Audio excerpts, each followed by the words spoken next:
Bismillahirrahmanirrahim. Assalamualaikum warahmatullahi wabarakatuh. Selamat datang pada Bapak Ibu yang akan mengisikan aplikasi analisis beban kerja. Langsung saja yang akan tampil di halaman awal, yakni halaman login ya. Jadi saat nanti mengisikan username maupun password disesuaikan juga dengan username dan password yang tertera pada unit satuan kerja Bapak Ibu. Kemudian untuk pengisiannya langsung saja disesuaikan username maupun passwordnya. Kalau sudah, kita klik masuk. Nah, ini hanya contoh saja ya yang kami demonstrasikan pada panduan pengisian aplikasi analisis beban kerjanya. Jadi sekilas saja untuk tampilannya akan seperti ini Bapak Ibu. Kemudian nanti untuk jabatan-jabatan struktural, pelaksana maupun fungsional otomatis akan terisi progresnya sesuai dengan nama jabatan yang ada pada setiap unit satuan kerja. Untuk menu anjab ini sudah otomatis terinput dari aplikasi Siap ya Bapak Ibu. Jadi aplikasi Siap ini yang terintegrasi juga dengan Simpek otomatis langsung menjadi dasar dalam pengisian analisis beban kerja.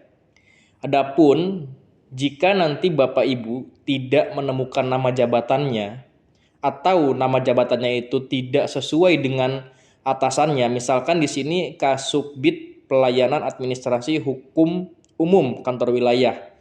Misalkan nama jabatan Bapak Ibu tidak ada di antara tiga ini, nanti bisa konfirmasi ke kami untuk kami munculkan nama jabatannya sesuai dengan atasannya. Karena nama-nama jabatan yang muncul di sini baik struktural, pelaksana maupun fungsional sesuai dengan nama jabatan existing yang ada pada data aplikasi Siap. Langsung saja untuk pengisian jabatan pelaksana maupun struktural itu sama. Yakni kita pilih menu struktural dan CFU, kita pilih menu ABK. Yang wajib pertama lakukan oleh Bapak Ibu sekalian adalah mengisi jumlah pemangku jabatan existing yang Bapak Ibu ada nama jabatannya. Misalkan ya, untuk kepala kantor wilayah, kita isikan dulu satu. Nanti otomatis di rekap atasnya ini menyesuaikan dengan yang kita isikan di bawahnya. Kemudian misalkan di sini jabatan pelaksananya adalah analisis jabatan.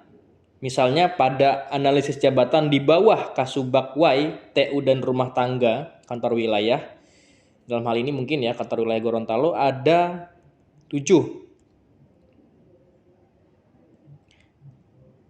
Maka kita langsung saja klik 7 di sini, kemudian enter.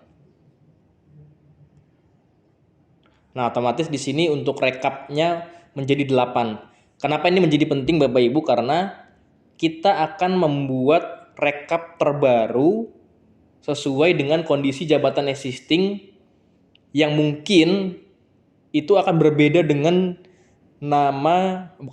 data jumlah pemangku jabatan existing yang ada pada aplikasi Simpek. Ya, jadi kami mohon kepada Bapak Ibu untuk mengisikannya ini secara objektif.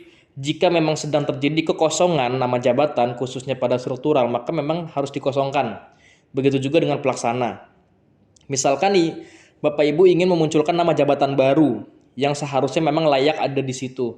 Misalkan ya, pada di sini Kasubag Y, TU dan rumah tangga belum ada nama jabatan pengelola keuangan misalnya. Nah, berarti nanti bisa menghubungi kami untuk kami munculkan dengan jumlah pemangku jabatan 0 agar nanti bisa diketahui jumlah kebutuhannya berapa. Seperti itu. Agar kita bisa mengetahui secara objektif kondisi real di lapangan pada setiap satuan kerja berapa sih jumlah pemangku jabatannya, jumlah keseluruhan orangnya disesuaikan juga dengan jumlah yang mengisi nama jabatan yang ada pada setiap satuan kerja. Baik, langsung saja kita contohkan ya. Misalkan untuk yang kepala kantor wilayah, kita klik di sini beban kerjanya. Untuk format perhitungan beban kerja di sini sebenarnya masih sama dengan pola pengisian aplikasi sebelumnya, hanya saja untuk waktu kerja efektif per tahun sudah kita menggunakan basis perhitungan per jam. Artinya kita menggunakan satuan jam. Kalau sebelumnya kita kan menggunakan satuan menit ya. Sebelumnya itu di aplikasi menggunakan hitungan 75.000 menit per tahun. Nah, 75.000 menit ini kita konversi menjadi jam, maka diperoleh sebanyak 1.250 jam. Maka dalam pengisiannya yang tadinya kita hitung berapa jam kita konversikan ke menit, sekarang kita cukup menghitung jamnya saja.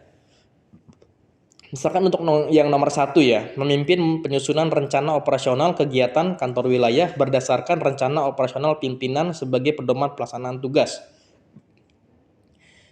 Kita taruh di sini sekitar mungkin ya, dalam memimpin ini butuh waktu 4 jam sampai dengan selesai.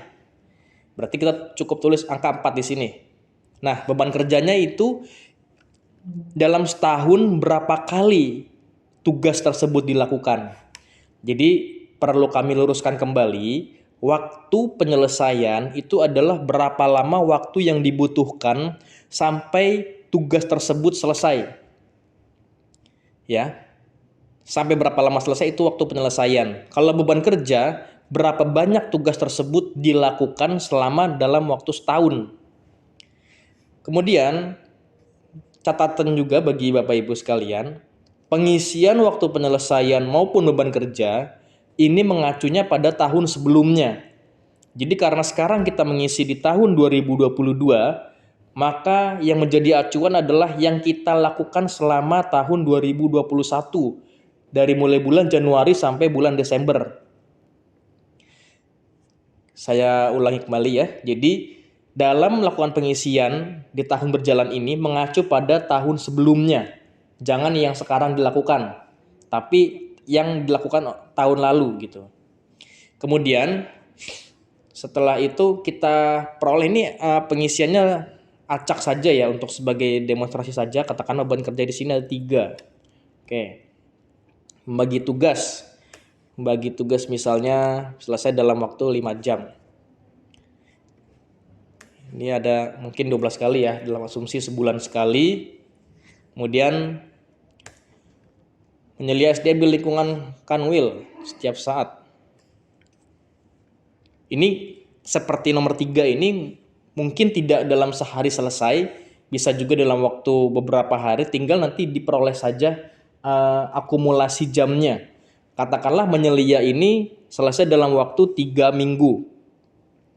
Nah, 3 minggu tapi kan tidak dilakukan setiap hari berturut-turut ya. Kita asumsikan saja dalam waktu 3 minggu itu efektifnya hanya 6 hari. 6 hari. 6 hari itu maka kita ambil 6 hari full secara total. 1 hari itu kan 5 jam kerja waktu efektif. Berarti 5 jam dikali 6 hari, 30. Seperti itu. Nah, menyelia ini dilakukannya berapa kali setahun? Akan 4. Itu saja ya contohnya. Kemudian ini juga bisa 5.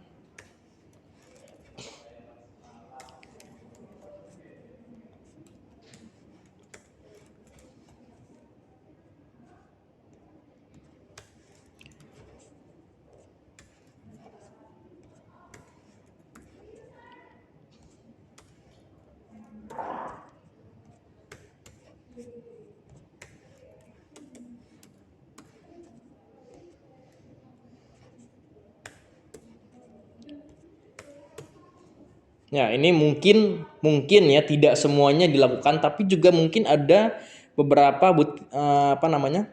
uraian tugas yang semuanya dilakukan. Jadi memang disesuaikan dengan yang dilakukan saja.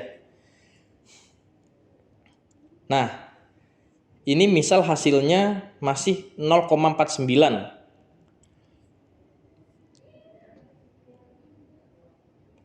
Coba kita isikan lagi ya.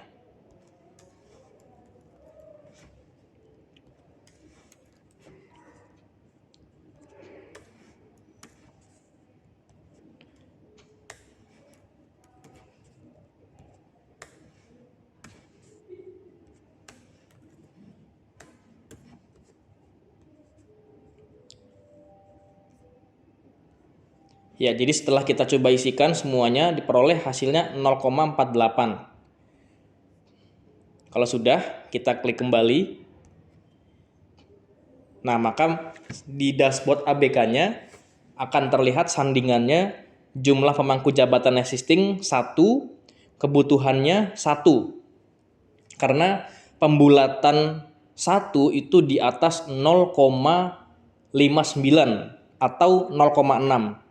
Kalau angka yang diperoleh itu 0,6 maka kita bulatkan 1. Tapi kalau masih 0,5 sekian maka kita bulatkan menjadi 0. Dengan membaca seperti ini, jumlah pemangku jabatan existing 1, kebutuhannya 0,84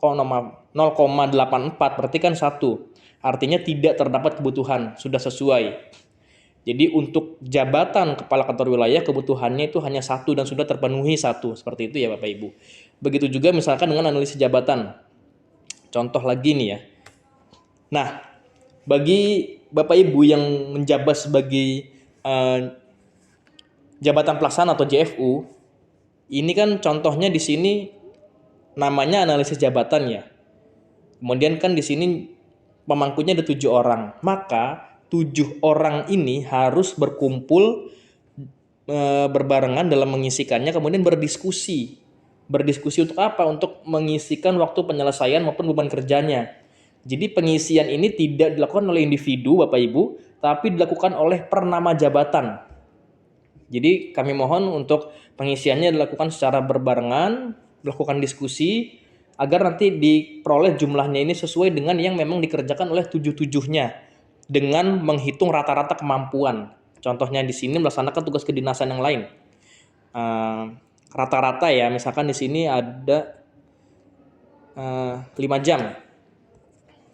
Dengan menggabungkan 7 orang yang melaksanakan tugas ini, misalkan satu orang dapatnya cuma 5 kali setahun, ada yang dapat 10 kali. Ini dijumlah ya, dikompilasi. Sehingga mungkin dapatnya sampai 45. Begitu juga dengan menyusun laporan kegiatan. Kalau ada si A kecepatan menyelesaikan laporan kegiatan itu cukup waktu 2 jam, tapi juga ada pegawai yang mungkin usianya sudah agak tua tapi masih bisa melakukan, namun tidak secepat orang-orang yang mungkin masih muda, maka itu harus dicari rata-ratanya. Misalkan rata-ratanya ini selesai dalam waktu 15 jam ya, atau bahkan mungkin 20 jam. Dengan asumsi beberapa hari yang dia butuhkan agar laporan itu sampai dengan selesai. Nah, setiap orang itu melakukan berapa menyusun laporan setiap tahun. Nah, itu dijumlahkan menjadi 1 sehingga nanti beban kerja ini adalah jumlah dari 7 orang yang menjabat sebagai analis jabatan. Katakanlah di sini misalnya ada 25 ya. Kemudian terus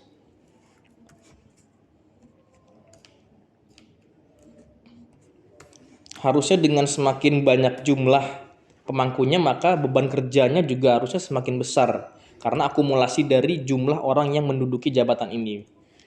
Kemudian ini 5 misalnya.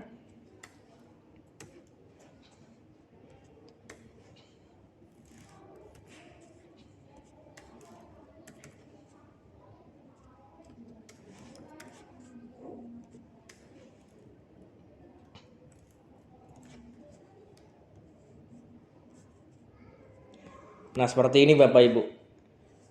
Dengan mengisikan angka yang cukup besar saja, di sini kebutuhannya masih 2. Berarti kan ada selisih 5 nih. Nah, ini coba kita ini lagi ya, kita sesuaikan ya. Mungkin di sini beban kerjanya masih terlalu kecil.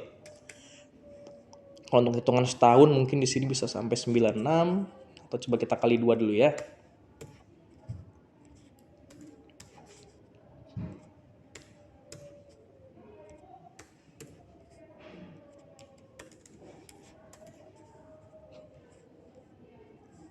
Ya, masih kurang 4. Baik, kita coba besarkan lagi di sini.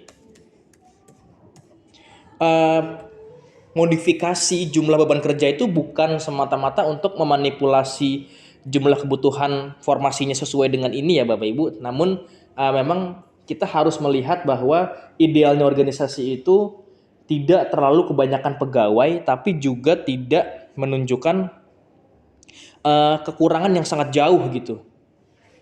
antara jumlah pegawai sekarang dengan yang dibutuhkan. Kalau waktu penyelesaian saya kira cukup sesuai, hanya mungkin beban kerjanya karena ini kan hitungan setahun ya, yang dijumlah dari 7 orang yang melakukan pekerjaan yang sama.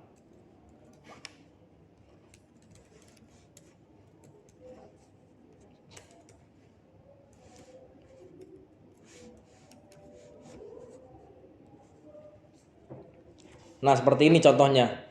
Dari jumlah pemangku 7 orang, diperoleh di sini kebutuhan pegawainya 7,60. Sekarang kita kembali lagi. Nah, jadi bisa dilihat untuk jabatan analisis jabatan yang dibutuhkan dengan yang dikerjakan 7 orang itu, ternyata setelah diperoleh, ini kita bulatkan berarti dari 7,6 kita bulatkan menjadi 8. Sedangkan saat ini kebutuhannya 7, berarti terdapat kebutuhan 0,6, yakni bisa kita bulatkan menjadi 1 gitu. Nah, nanti semuanya akan terakumulasi menjadi di sini sehingga kita bisa ketahui kebutuhan pegawai itu berapa, kemudian kebutuhannya di jabatan mana saja. Seperti itu ya Bapak Ibu. Kemudian untuk nanti hasil formulirnya kita bisa klik lagi ini struktural dan JFU, kita klik formulir. Kemudian kita bisa klik di sini PDF untuk anjapnya, ya. Kemudian kita bisa klik di sini untuk formulirnya. Nah, di sini bisa kelihatan ya untuk pengisian ABK-nya untuk jabatan kepala kantor wilayah. Kemudian untuk pengisian, menyimpannya di browser Bapak Ibu sekalian bisa disimpan. Kalau di tampilan saya ini di print ya. Kemudian nanti destinasinya tujuannya disimpan sebagai PDF. Seperti itu. Begitu juga untuk nama jabatan yang tadi kita isikan untuk contoh jabatan pelaksana, kita bisa juga klik di sini formulir, maka akan tampil di sini. Nah, ini jumlahnya 7,6, pemangku jabatan existing-nya 7, efisiensinya ini, efisiensi itu adalah gambaran dari tugas yang dikerjakan sesuai dengan jumlah pemangku jabatan existing. Jadi ini tidak berkaitan dengan formasi, tapi ini menunjukkan kualitas dari tugas yang dikerjakan oleh pemangku jabatan tersebut. Tapi kita membacanya dari sini saja, dari kebutuhannya 7,6, existingnya hanya ada 7, berarti kan ada selisih 0,6, jadi kita bulatkan menjadi 1. Berarti ada kebutuhan 1 formasi untuk jabatan analisis jabatan pada Subakwai TU dan Rumah Tangga Kantor Wilayah Kementerian Hukum dan HAM Gorontalo. Demikian Bapak Ibu untuk pengisian, contoh pengisian pada jabatan struktural maupun jabatan fungsional. Selanjutnya nanti pada menu rekap ini akan kami perbaharui sehingga bisa disimpan, bisa digunakan sebagai data dukung misalnya ya untuk keperluan PMPRB ataupun pemeriksaan internal lainnya, bahwa proses penyusunan analisis beban kerja untuk kebutuhan tujuan formasi pegawai itu sudah berjalan secara akuntabel dan terintegrasi melalui aplikasi IABK. Terima kasih.